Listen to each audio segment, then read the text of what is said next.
A year ago today, Boris Johnson presented his Brexit to the people on Christmas Eve in the form of a trade deal. So let's compare what he said that day with everything that's happened since. The deal will allow goods, UK goods and components to be sold without tariffs. But his deal doesn't cover UK products that are made of stuff that comes from outside Europe, which is why £9.5 billion worth of UK exports have had to face tariff charges since we left the EU single market in January. For example, and somebody called Tony Bowkett. He runs a company in Sheffield which imports precision engineered goods from Japan and then exports them to the EU.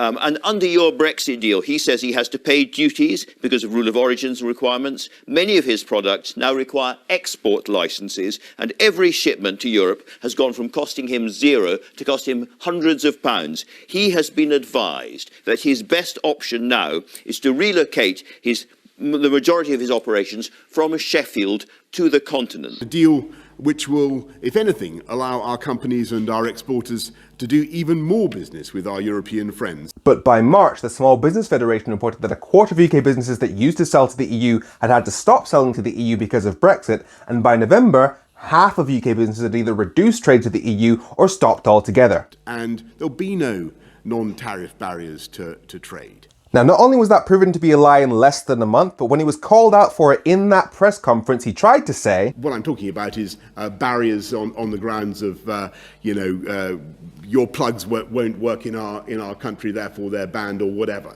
That kind of technical barriers to trade. And yet, 6 months later, when discussing Northern Ireland, vital drugs have not been able to be moved from Great Britain to Northern Ireland. 30 drugs, including cancer drugs. I think about 200 companies have stopped shipping stuff. There's been impediments to the movement of guide dogs, of parcels, of potted plants, of tractor parts. It was becoming difficult for them to have timely access or any access to kosher food. And they're talking now about an exodus from Northern Ireland by the Jewish community. As a general rule, if you're having to reach for words from the Old Testament to describe what you've done to your country, you've messed up pretty badly. And those weren't the only ways his Brexit has affected Northern Ireland this year. And the extra Brexit paperwork has hurt many industries, including the industry that Brexit was supposed to help the most, fishing. You believe that Brexit would be good? Yes, definitely, yes. We were told it was going to be a sea of opportunity. That was the words that Mr. Johnson used. I've been fishing for 40 years, and I've never known it as bad as it is just now. Those fishing communities will be helped with a big £100 million programme. But the fishing industry says they'll be losing £300 million over the same period. £100 million of taxpayer money, £300 million loss. Yeah, this goes well. We'll be able to cherish our landscape and our environment in the way we choose. You tried to cover those green and pleasant lands with human shit. Backing our farmers, backing British food and agricultural production. But not only has the food and drink industry reported a loss of £2 billion this year, but listen to the farmers who can no longer get the EU butchers they need to function. We voted for Brexit to hopefully support our own industries, but look what's happening. It's absolutely ludicrous. Because in 2020 he said this. We want to go further on animal welfare standards.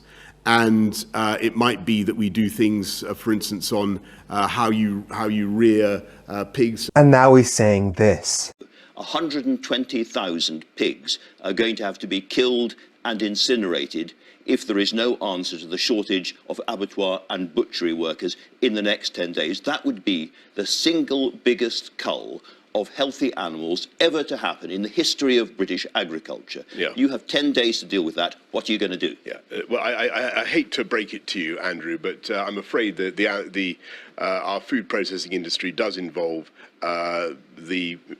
killing a lot of animals. And you can just feel the warmth and compassion in that man, right? This deal, above all, means certainty. It means certainty for the aviation industry and the hauliers. Certainty for the hauliers, you say? Like the shortage of 100,000 HGV drivers leading to Nando's and KFC running out of chicken, McDonald's running out of milkshake, and panic buying and shortages of petrol. Meanwhile, the Road Haulage Association was telling the government that the main thing that they needed to solve the problem was visas for EU drivers who would have had free movement if not for Brexit. With this new relationship which I think will be stable. So stable that you now want to renegotiate it. And there was me thinking it was oven ready. Good language about equivalence for financial services, perhaps not as much as we would have liked, but it is nonetheless going to enable our dynamic City of London to get on and prosper as never before. Is that so?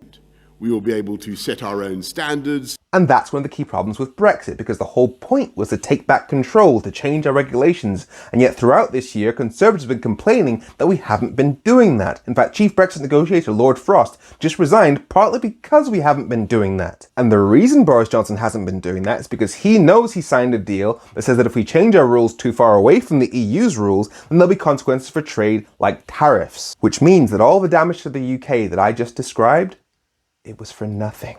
But hey, it could get worse. We could decide to change those rules at any time, and it probably will get worse very soon, because on January 1st, 2022, we start doing checks on imports. But in the spirit of Christmas, here's the hope. Labour, the SNP, the Lib Dems and the Greens always get the majority of the vote share in the UK. So if those parties work together in a one-off election on the basis of delivering a fair voting system, the Tories will never have absolute power in the UK again. And we can have a relationship with the EU that actually works for the people of the UK. Or we can keep burning pigs. Merry Christmas.